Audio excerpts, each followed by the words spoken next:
Behind the curtain of a deviant cult. And today, we unveil the unknown aspects of the Joy of Satan group, which is claimed to be a gathering of Satan's followers.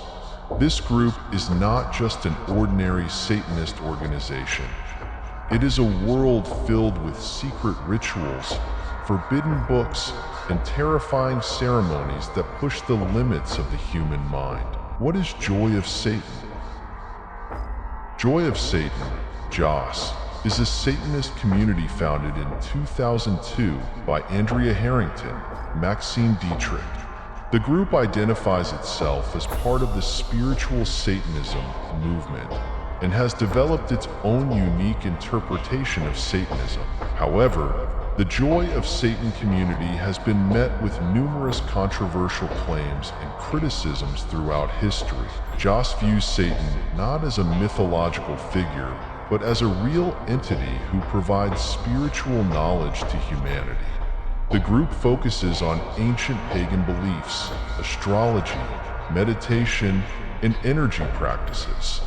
Their ideology has been frequently criticized for containing anti-Semitic elements, as they are accused of promoting anti-Jewish conspiracy theories. Additionally, Joy of Satan has often been linked to far-right and neo-Nazi circles due to the overlap of some of its members and content with white supremacist rhetoric. Today, the group has deliberately reduced its public presence and gone underground to avoid scrutiny. Core beliefs of Joy of Satan. Unlike modern Satanist movements such as LaVeyan Satanism or the Satanic Temple, JOS follows theistic Satanism, meaning they believe Satan is a real entity. Some of their core beliefs include Satan and demons. Satan is not an evil being, as depicted in Christianity, but rather the true protector of humanity. Demons are actually ancient gods who were demonized over time. For example, they believe that Enki and other Sumerian gods are, in fact, demons. Spiritual Satanism and occult practices. They practice meditation, astral projection, chakra activation, and magical rituals. Satanic rituals are believed to enhance an individual's spiritual power. Anti-Abrahamic stance. They hold a hostile attitude toward monotheistic religions such as Christianity, Islam, and Judaism. They embrace anti-Semitic views that portray Judaism as evil. Racism and neo-Nazi connections. Joy of Satan has been widely criticized for spreading anti-Semitic and racist ideologies. They hold views aligned with Aryan supremacy and accuse Jews of enslaving humanity. Introduction. Behind the curtain of a deviant cult. And today, we unveil the unknown aspects of the Joy of Satan group, which is claimed to be a gathering of Satan's followers. This group is not just an ordinary Satanist organization. It is a world filled with secret rituals, forbidden books, and terrifying ceremonies that push the limits of the human mind. Mysterious gatherings hidden from sight. They hold secret meetings in isolated locations such as abandoned warehouses, underground crypts, and forested areas, where only the most devoted members are allowed to participate. They conduct rituals entirely in darkness, illuminated only by candlelight, as they attempt to communicate with demons. To gain entry into these ceremonies, one must undergo a ritual known as the reverse birth and pass a test called the Black Circle, which evaluates a person's psychological and physical endurance. Deviant rituals. A reverse birth ritual. The purpose of this ritual is to psychologically prepare the initiate. Anyone who wishes to enter this community must undergo this ritual. Those attempting to join the group are referred to as the outer circle.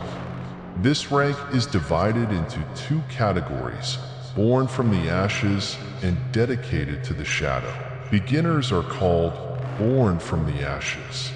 They start chanting Satan's name and practicing meditation.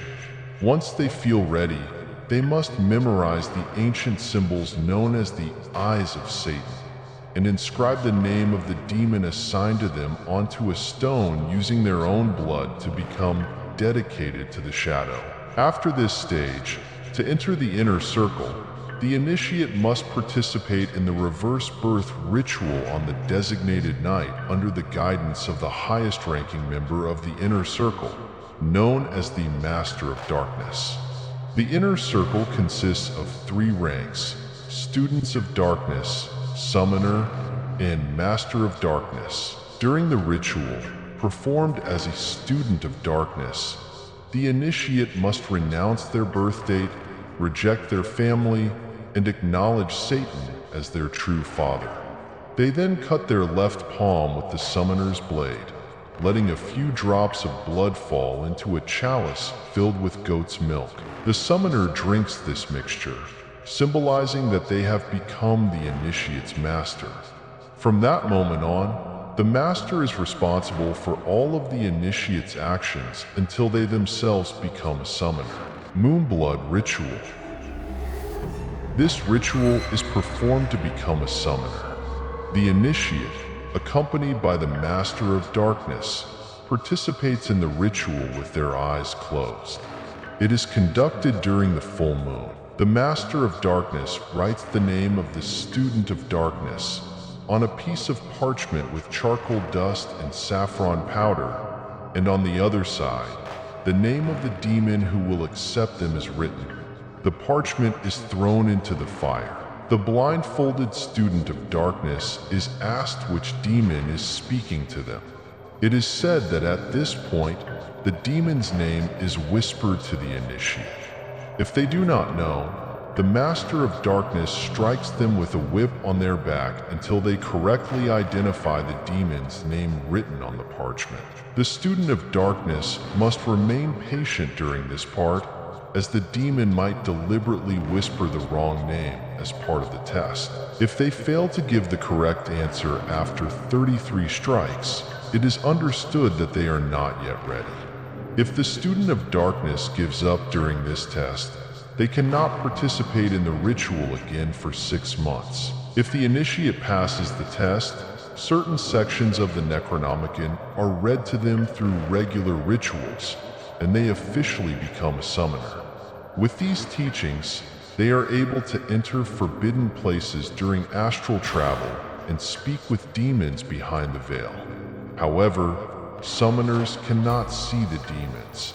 They can only hear their voices. After a period of time, and once they have learned the Necronomicon, other summoners will be informed by the demons that the individual is ready to be a Master of Darkness. However, to become a Master of Darkness, they must perform the reverse birth ritual and bring a new member into the fold, the Black Circle.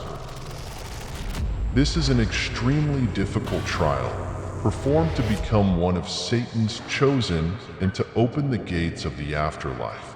Those who succeed in this trial can communicate with demons and even make requests and desires on their behalf. Satan's chosen are divided into 3 ranks: the Herald of Hell, the Dark Council, and the Shadow King. Those who pass the Black Circle trial become the Herald of Hell. This trial is held only once a year.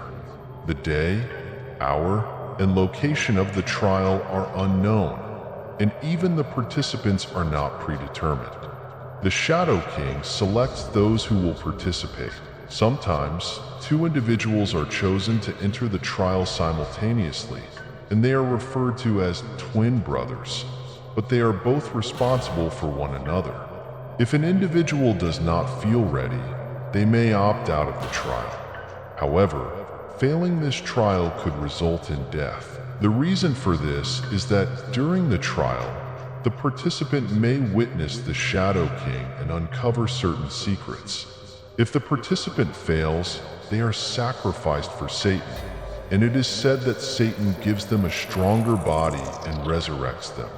Afterward, summoners will find them and deliver messages to them regarding their past life. On the day of the trial, the participants' eyes are blindfolded. They are brought to the center of a circle, where 33 large candles are lit. The names of demons are spoken to them, and they are entrusted with a secret from each demon. These demons have been observing the participant at Satan's command for a long time. The individual must have followed through on the commands given to them in the secrets.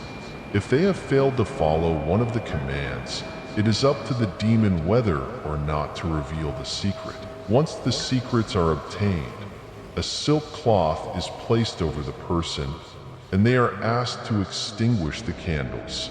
It is said that they will endure tremendous torment as they try to extinguish each candle, writhing in pain as each one is blown out. Once the last candle is extinguished, it is said that the gates of the afterlife open, and Satan receives them as a guest in his presence. After a period of time, when the chosen one recovers, it is claimed that their anus is branded with Satan's seal, an emblem known as Satan's mark, using a heated iron, in accordance with the teachings in Francesco Maria Guazzo's Compendium Malficarum from the 14th century.